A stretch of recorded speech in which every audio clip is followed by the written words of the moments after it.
I'm Morgan St. James, and this is Writer's Tricks of the Trade. Today, Eric James Miller and I are sharing tips and techniques for drawing pictures with words.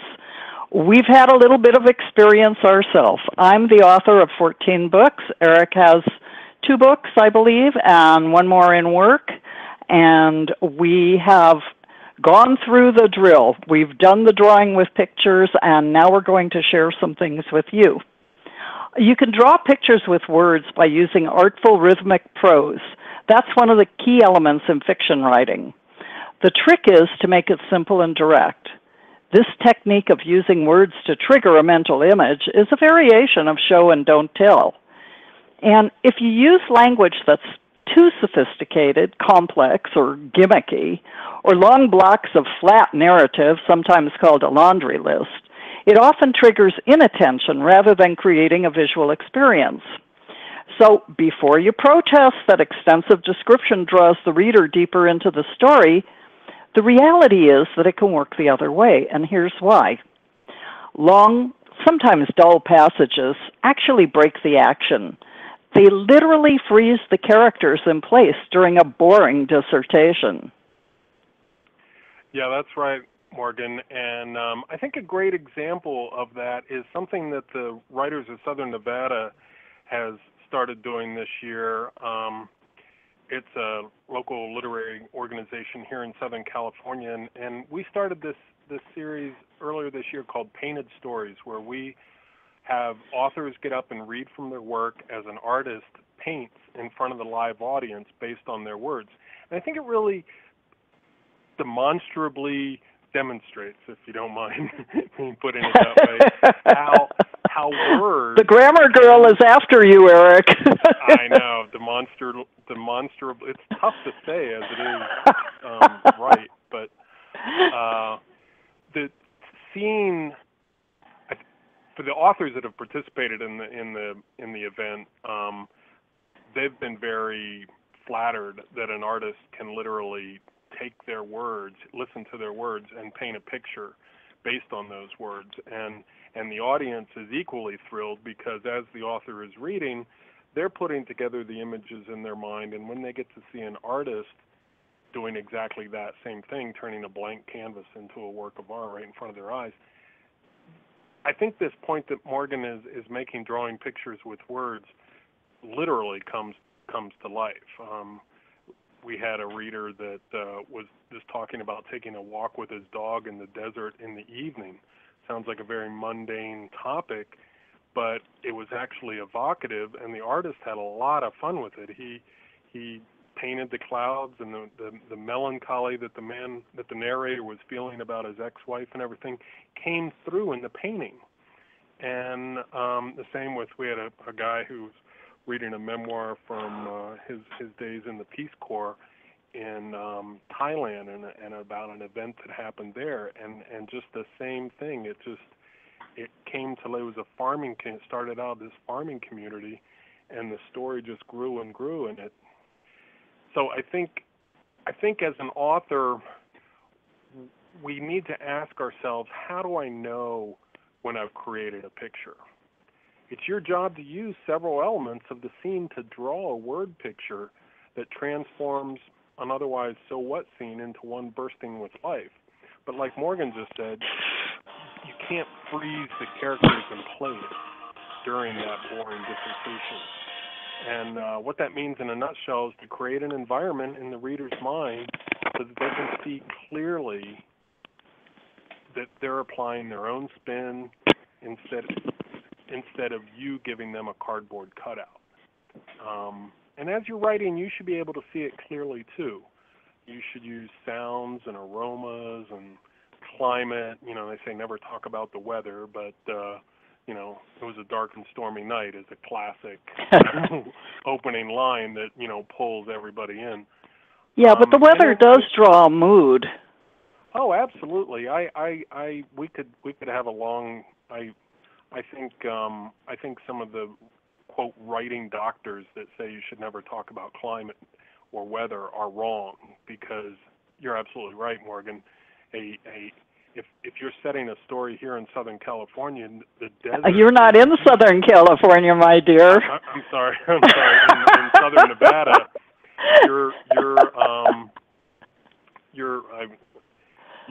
you have to talk about the Mojave and what it's like to live in the Mojave Desert, as opposed to when you're living in Southern California, the ocean and the Pacific and the moods and the storms. I mean, that all impacts your characters and your stories. And the same, if you're in Colorado or you're in, the fjords of Norway, weather and place are there's a lot of parallels that can go along with the emotions that your characters are feeling.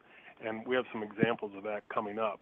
Because each reader is going to create their own picture in their mind, so you literally only need those brushstrokes of like the artists that we have in our Painted Stories series. They have 15 minutes to paint a picture, and they do it. They get it done because the writing is that evocative. Yeah, well, that's it. I want to interject something there, Eric. I know I'm stepping on your toes, No. but but the writer has to be able to draw those things through the words they use, and that's kind of what we're talking about today. Absolutely. So that artist does develop a picture in their minds, and just like the artist develops the picture, so does the reader.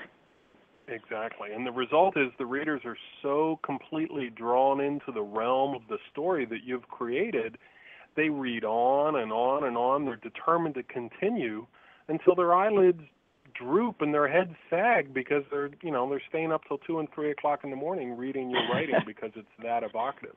And when that happens, that forces them to go on and to tell their friends. Why are you so tired today, Bethany? Oh, because I was up all night reading Morgan's latest story, and I just couldn't put it down. The picture has to be clear in the reader's mind, and that's your job as an author, to paint. Yeah, you're so right, Eric. I can think of many authors with the skill to do that, right from the A-list authors down to small press and self-published authors. And it is a learned skill. And yes, when I'm reading something that's beautifully written with word pictures, it draws me in like a magnet. I have to say, though, that if I'm reading in bed, there is an advantage to reading those stories I can't put down either on my phone or my tab 3. And that's because if I finally do succumb and drift off, when the device falls, it isn't apt to break my nose like a hardcover book when it drops. Hey, I've had 3 broken noses. That's enough for me. The surgeon told me I couldn't come back anymore, that I'd used up my whole franchise. Wow. Okay, so now we have the tools that you mentioned. And that in your toolbox, you've got the sounds, you've got aromas, climate as it might affect the picture that you're drawing. In other words, not like the dark and stormy night that you mentioned, but how various aspects of the climate might be affecting the character and what's going on. And then you have the emotions, and that's a big one. So the question is, how do we put them to the best use? Should you use everything in this powerful arsenal, or do you decide what fits the situation? There's also the consideration of how to determine when to draw a word picture and when to keep it a little less graphic. Like anything else, overuse will defeat the purpose. And I just want to mention now that you will also find a worksheet that's going to be put up on http://writerstricksofthetrade.blogspot.com. The worksheet comes from the Writers of the Trade book, and it is an exercise you can use to gauge how you're drawing your word pictures. Oh, neat. I'm going to have to check that out. Yep, it's not up yet, but it will be. Well, right. But that's a good point. The less is more principle can definitely be put into action when you're writing. Robert Browning said less is more in his poem of the same name, written in 1855, and 2 famous architects, Mies van der Rohe and Buckminster Fuller, said it of their simplicity of design, and of course Frank Lloyd Wright did too. He was all about the lines and and matching the lines to the horizon so that your eyes were drawn where he wanted your eyes to be drawn to. And the trick is to strike a balance with that.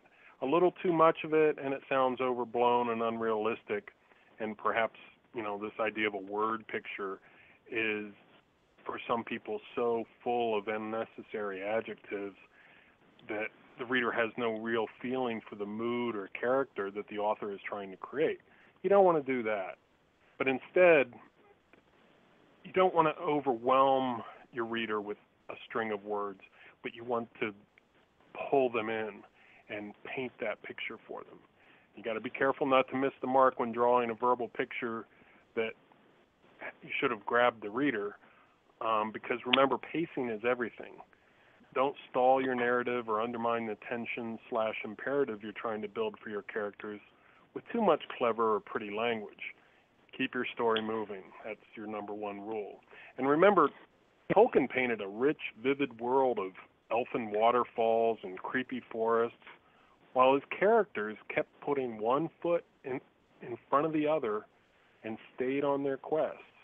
So he was constantly telling his story and moving his characters along, both physically and emotionally, through this world that he created. He didn't spend 20 chapters painting the world and then putting his characters in it. He discovered the world as you were trudging along and getting closer and closer to your characters.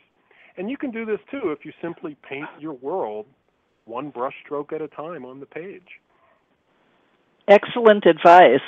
I know that you're going to discuss a passage from The Bourne Legacy by Robert Ludlum, because Ludlum was so skilled in doing this. I mean, his word pictures were spot on.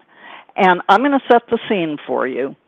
Okay? In this particular scene, Ludlum is trapped in a refrigerated truck that's speeding down the highway, and he's trying to figure out how to escape. And he could have just said Bourne was cold and knew he had to escape when he decided to climb through the grate. So what did he do instead, Eric? Well, like you just summarized it, that tells the reader what happened, but little else. But instead, the way Ludlum did it with Bourne in this situation, he used two graphic paragraphs to make you feel Bourne's tension, to make you feel like you were there sharing his peril. And it gave a sense also of what kind of person Bourne is.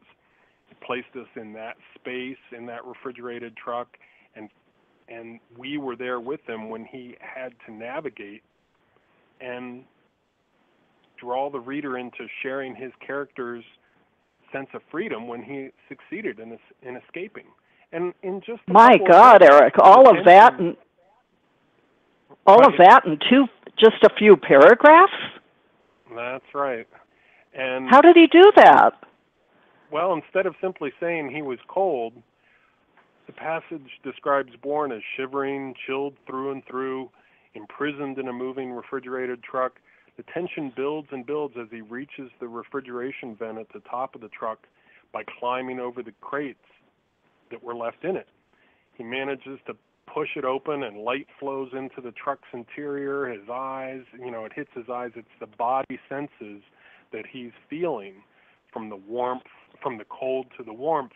And as he begins his escape, we get a sense of what he's really up against, because we're feeling it with him in all of those, what he's touching, the temperature on his skin, the light in his eyes, the darkness in his eyes, those juxtapositions.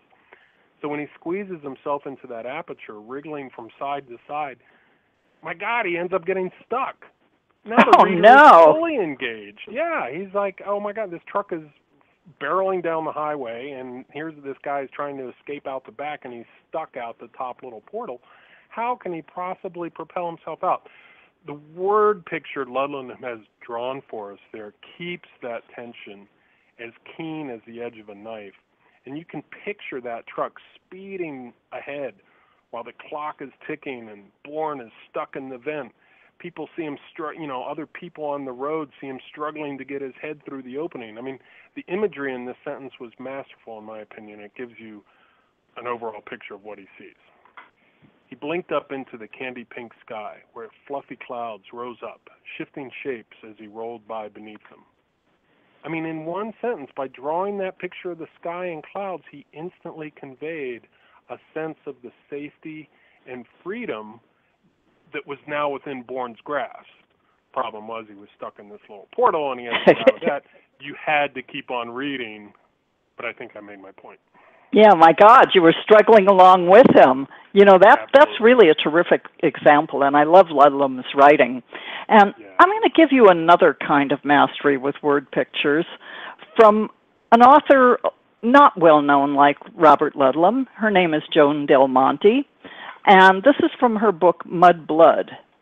And Del Monte takes the reader into this dim maze of rooms in a county office, and she also takes them into a sleazy diner. But she uses her words as though she's dabbing paint on a canvas. And you not only feel it, but you see it. Here's the type of description that you can strive for if you want the reader to be literally immersed in the surroundings. On this next one, as you read, you feel you're actually in this dim labyrinth of rooms, and it becomes real. So besides creating a three-dimensional image, Del Monte has populated the scene with confused people, and that adds to the atmosphere. Here's a passage from that book. The county maintains its records in a maze of rooms off marble corridors of a soaring height, calculated to inspire awe in the citizen. Because the ceiling lights are 30 feet off the floor, and the county economizes by using 40-watt light bulbs, people grope their way up the halls, grasping any passerby for direction. I kept my eyes down to avoid encouraging anyone with a baffled expression. As the story progresses, the protagonist and her companion enter this sleazy bar diner in the Sacramento Delta country. And Del Monte could have easily said something like, "Once in the room with its low ceiling and wood walls, I ordered a cup of tea to warm me up. Some fishermen at the next table were eating pasta." Well, although that aptly describes the cafe and what's happening nearby, it's just simply too mechanical. Just two so-what sentences strung together.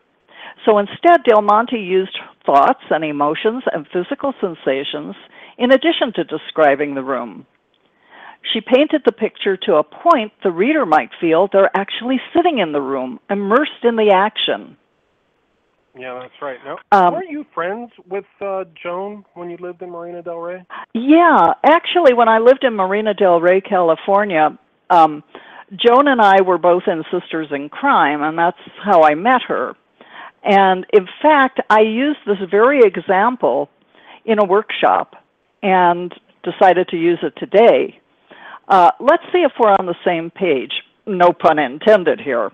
Okay, this is for the listeners. The operative words are sitting in the room. The reader is no longer just reading about it because via the word picture, their imagination has carried them right there into the cafe. She writes, "I felt like warming my hands on him. Instead, I warmed my fingers around the mug. The tea smelled of lemon. I let the steam bathe my face. Then I sucked up one searing sip and felt the warmth radiate through my chest. Unlike the bar, the dining room had a low ceiling. The wooden walls were warped with age. At the next rectangular table, a quartet of fishermen had decided the day was too wet and too blowing to get in a boat. They had switched their attention to a mountain of pasta piled between them on large white crockery plates. I could smell the tomatoes and the pungent garlic. I salivated over my damn salad. Fred attacked a plate of thick cottage fries with his fingers."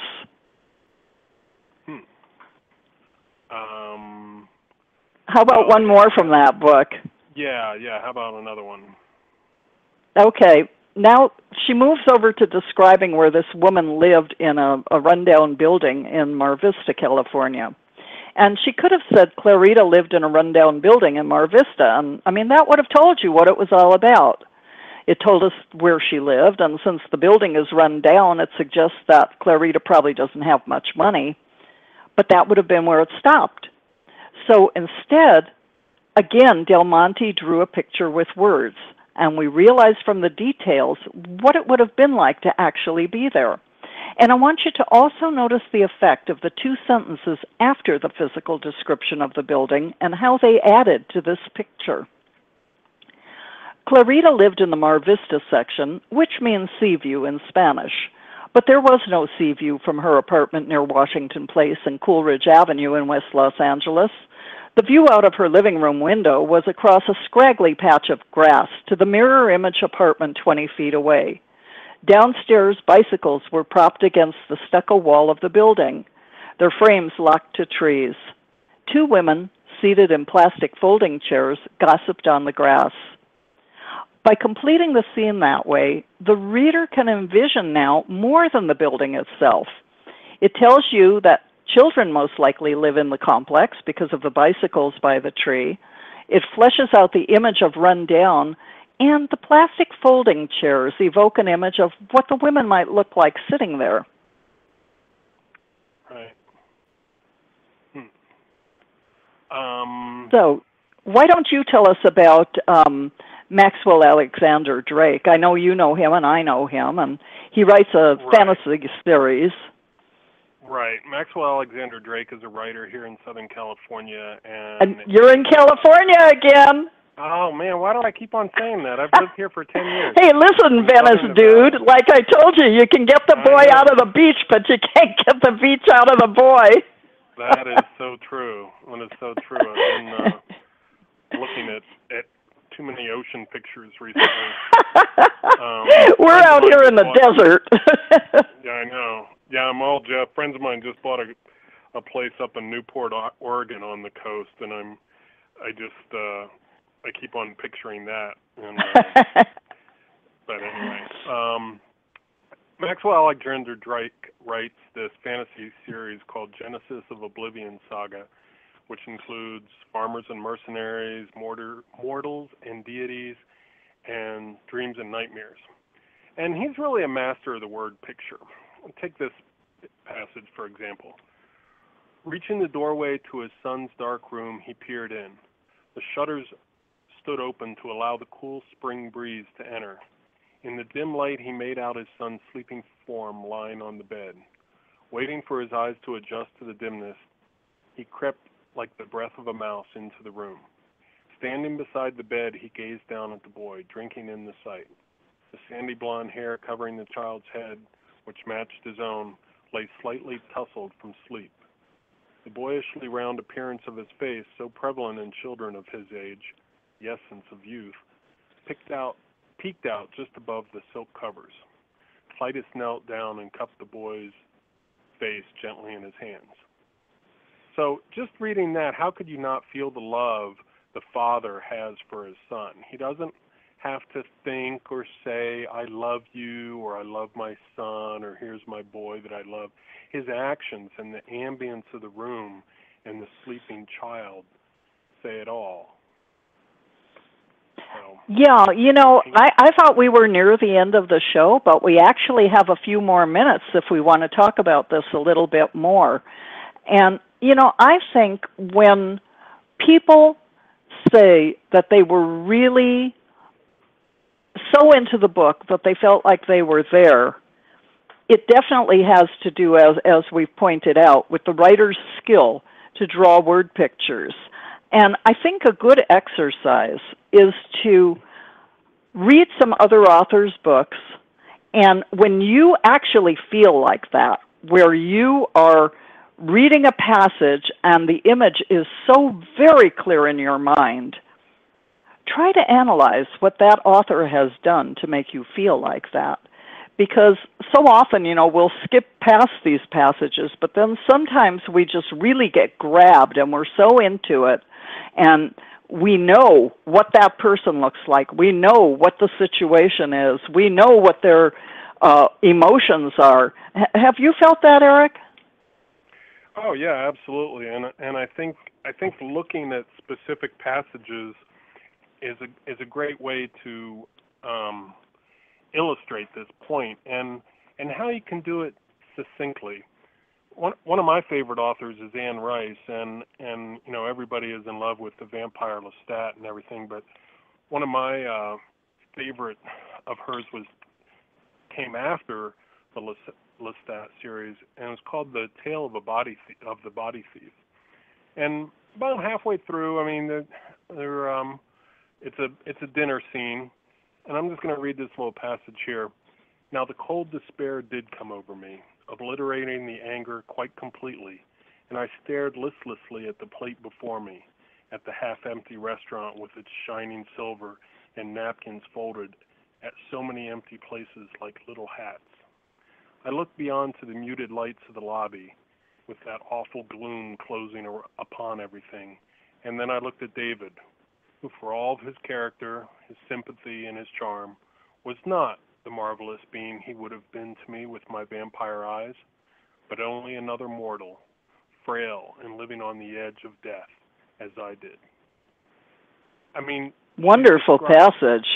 Yeah, you can just feel you're sitting at this empty restaurant having this conversation with this person that you don't know whether you're going to eat or love, but it's very evocative, and it sets the scene for a 4 pages of discussion. I'm sorry, 2.5 pages of discussion between them, and then you see how these characters are interacting. So she set the scene for her characters, and then let them live in that scene.